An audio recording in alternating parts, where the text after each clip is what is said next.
Biden said, "Watch me," and we watched him fall asleep. Now we're watching Trump, the man that never sleeps. I'm just tired looking at his schedule. In the last day, the president flew 14 hours to Israel, hugged hostage families, and delivered a speech to their parliament. Then flew to Egypt, met with the president, spoke to the press, signed a peace deal, gave another speech, met with more world leaders, and then flew back home at the crack of dawn. He touched down at 2:30 in the morning. Instead of going to bed, blew up a Coke boat, then welcomed the president of Argentina at 1, and then got invited to go on another trip. I'm just a little busy. I'd love to go to Argentina. I'd like to be like Biden. I'd like to go to the beach. My body is a little bit larger than his. I'm not sure it would be appreciated on the beach, but I'm not going to take a chance. You won't see me in a bathing suit. You won't see in a bathing suit sitting on a beach in Argentina, falling down, not being able to lift a 3-ounce chair. Argentina's president this time didn't bring a chainsaw, but he didn't come empty-handed. He gave Trump a framed Nobel nomination. That's fantastic. Thank you very much. And when he did this letter, Mr. President, your settlement in the Middle East wasn't done. So we have to do a new letter Let's do an to include that, because this is a very important... You'll have to add one extra sentence. Exactly.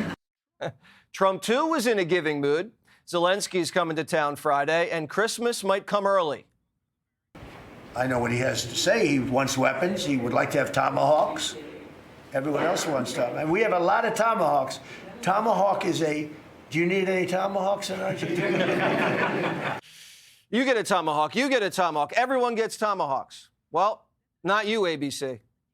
Your ABC fake news. Mr. President, First of all, I congratulations. don't take questions from ABC fake news. After what you did with Stephanopoulos to the Vice President of the United States, I don't take questions from ABC fake news. The world's heaping praise on 47 over the last 24 hours, but there's another man who deserves some credit. Charlie Kirk. If it wasn't for Charlie, Trump might not have made it back to the White House, and the world wouldn't be celebrating Mideast peace. And today was Charlie's 32nd birthday. Trump made sure he made it back for the party. I raced back halfway around the globe. I was going to call Erica and say, Erica, could you maybe move it to Friday? And I didn't have the courage to call. But you know why I didn't call? Because I heard today was Charlie's birthday. And I said, you know, that was a definite. And I said, we're going to have to forget about some of those very big, very rich countries that expected me to be there. Charlie's closest friends and family gathered at the White House to celebrate his life. Most of the cabinet and high-ranking politicians were in attendance because Charlie helped them get there. Charlie's biggest supporters in conservative media showed up, and I was lucky enough to be there with Emma. And you could feel God watching over us.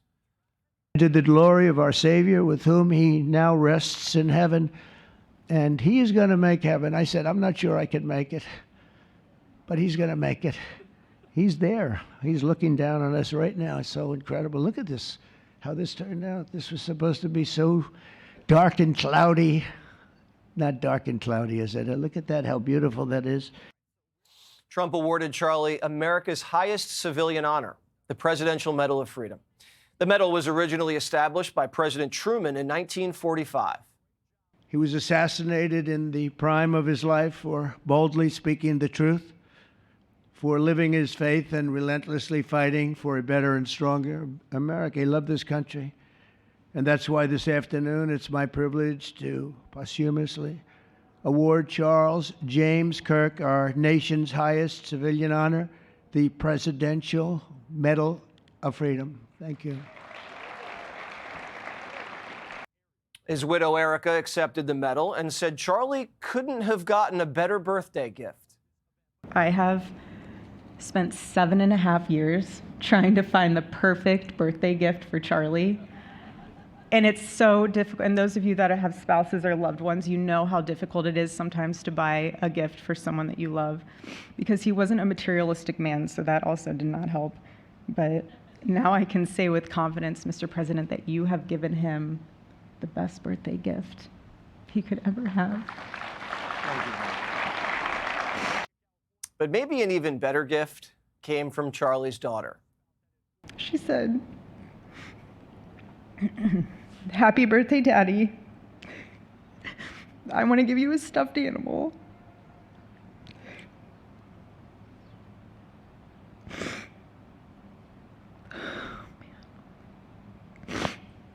"I want you to eat a cupcake with ice cream, and I want you to go have a birthday surprise. I love you," is what she said.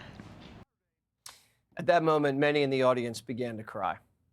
And then Erica said Charlie's son, who isn't able to even talk yet, gave Charlie another gift. He became the man of the house by becoming potty trained at 16 months. That puts Jesse Jr. to shame. Trump says Charlie's greatest gift, though, was his wife, Erica. And he said, "You won't believe how beautiful she is." I said, "Well, then now that I meet her, he's right." But then he also said, "And you know what? She's like the smartest person I know." He was deeply in love with you. It's great. Erica, your love and courage have been an inspiration to all of us, and we will always be here for you, and we're always going to be here for your gorgeous, beautiful children. And we'll never forget what your family has sacrificed for our country. Charlie Kirk died for free speech and was wearing a shirt that said freedom when an assassin's bullet ripped through his body. Erica noted that freedom is what drove the colonists to create our founding documents, and freedom should be Charlie's legacy. His name, Charles, literally means free man. And that's exactly who my husband was. He was a free man. His story reminds us all that to live free is the greatest gift, but to die free is the greatest victory. President Trump mentioned that, like Socrates, St. Peter, Lincoln, and MLK, Charlie was a martyr for truth and freedom and gave his life for America and for Jesus Christ. Charlie lost his life, but he's helped save thousands of lives by fighting to put America first and putting Trump back in the White House. The Iranian nuclear program has been obliterated, and the hostages are home. And peace on earth is not out of reach. Charlie, in a way, was a prophet and saw Donald Trump would be the right leader to restore this great American republic and spread love throughout the Holy Land. The Jews and Arabs can't agree on anything, but they both agreed that they trusted Donald Trump. I think today what I've been mostly struck by is Donald Trump's sheer force of personality. There are not many men, not many leaders who can walk into the Knesset in Israel to such rapturous applause, such a warm welcome, and then, less than an hour later, appear in a room of world leaders, Arab and Muslim leaders, and have the same kind of warm welcome. It really is his force of nature which has managed to make this happen. A few months ago, the media was saying this was impossible. He just wants Gaza emptied so they can build hotels. I think it's the same idea of what we were talking about with Ukraine, is that he didn't understand why it wasn't being done before he was there. Then he got into office and realized, wow, this is really, really hard. No. And now he's turned his attention elsewhere. It's not black and white. That's what's happening. Yeah, it's complicated. Ye of little faith. Why would the media be wrong about everything and suddenly be right? Trump has experienced political redemption, and now some members of the press are starting to repent. I didn't think it was going to happen. Bravo to America. Bravo to the Trump administration. Bravo to President Trump. Even notorious non-believers are experiencing a spiritual awakening. Credit where credit is due. Donald Trump did something good. It's kind of surprising to see him do something good. What a day for Donald Trump. You know what? He finally did something positive today, and I want to give him credit for it because I know he's not the type to take credit for himself. Biden swallowing his pride and saying congrats to Trump. So did Kamala. So did the Clintons. But Obama won't do it. He's realizing slowly he's not the Messiah, and the words just won't come out. Barry can take his time, but there's no denying the success. Just ask Donald Trump's latest dinner guest. Have the humility to give it up for enormous success on any level. I agree. Trump, not my choice, didn't vote for him, but somehow, a lot of people did. And he's I can't deny the success. I can't either. At this moment in time, Trump has enormous international political capital. He has the Arab world in his corner. The memories of Operation Midnight Hammer are still fresh. NATO's fully funded and about to turn up the heat on Russia. Zelensky's in town later this week, and Putin's under pressure. The Monroe Doctrine's back. We call it the Dunroe Doctrine. And he's cut trade deals on the Pacific Rim with our allies, encircling the Chinese. Trump's meeting Xi Jinping soon in South Korea, and both sides are exchanging heavy blows over trade. The president has to finesse the power struggle so China saves face, and the American economy remains dominant, and it will, always, because we embrace freedom. Putin's a nuisance, but he can be neutralized with a little help from the Chinese. The American decline is over. With Charlie's spirit still alive, the United States can win the 21st century. Erica said freedom without God is chaos, and urged those in attendance today to not live in fear. Being a free American, brave and unafraid, with faith in God, is the recipe for success.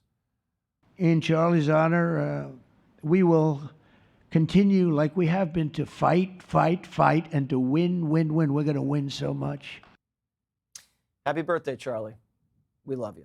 Want even more Fox News on YouTube? Become a Fox News Patriot today. Click join to find out how.